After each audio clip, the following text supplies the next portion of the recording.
In spite of the zoom in my username, I take a very long time to create my character in video games, even in ones where the devs kindly simplify the process to make things easier for peasants like me. Sadly, their efforts will prove futile, as I will find some way to spend my whole lifetime to create my character, mess around in the game a little, and subsequently delete my character because I wasn't satisfied with how a single pixel on their eyebrow looked. On a totally unrelated note, PSO2 has recently seen its Western release, and it's a game I've been looking forward to playing for a while. Full disclosure, I have played a little bit of it before. Check out my flight attendant looking character. But that was back on the Japanese servers where I had to install fan translations if I wanted any hope of knowing where to go or what to do. I'm feeling a bit of pain in my heart though, and when I say pain, I'm not talking you're having a good time playing a game and you get suddenly crushed beyond recognition pain. I'm talking stepping on a Lego kind of pain, and that's because by the time my launcher finished downloading PSO2, I suddenly had a flashback to its character creation screen, which single-handedly stole 40 years of my lifespan. Now look, I'm used to things shortening my lifespan. Heck, I've got a Death Note and Shinigami to prove it, but Phantasma Adventure's character customization is so detailed that I couldn't help but treat the process of customizing my character as if I was customizing my future unborn child.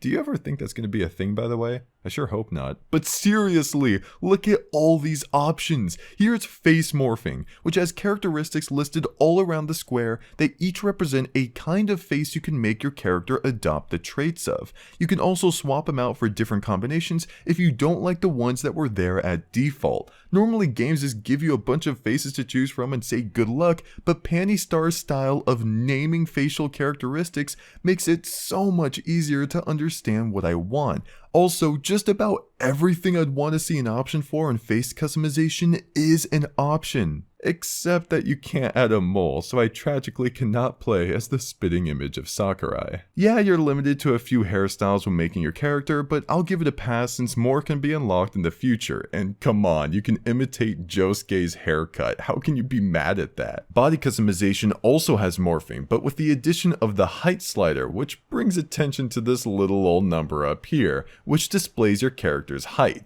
I love this, despite having to translate centimeters into inches because my country doesn't use the metric system.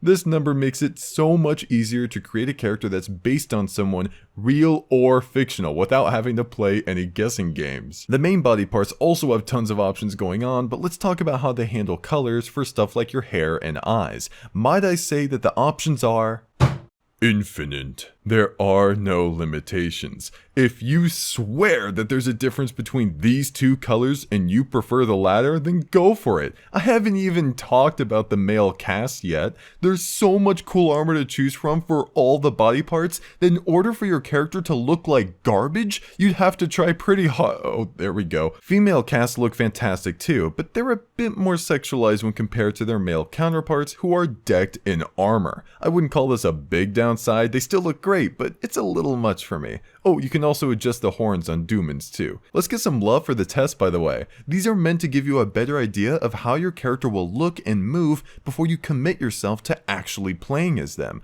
The feel test is especially cool because they added in ambience for the location you select, such as the waves crashing onto this coast.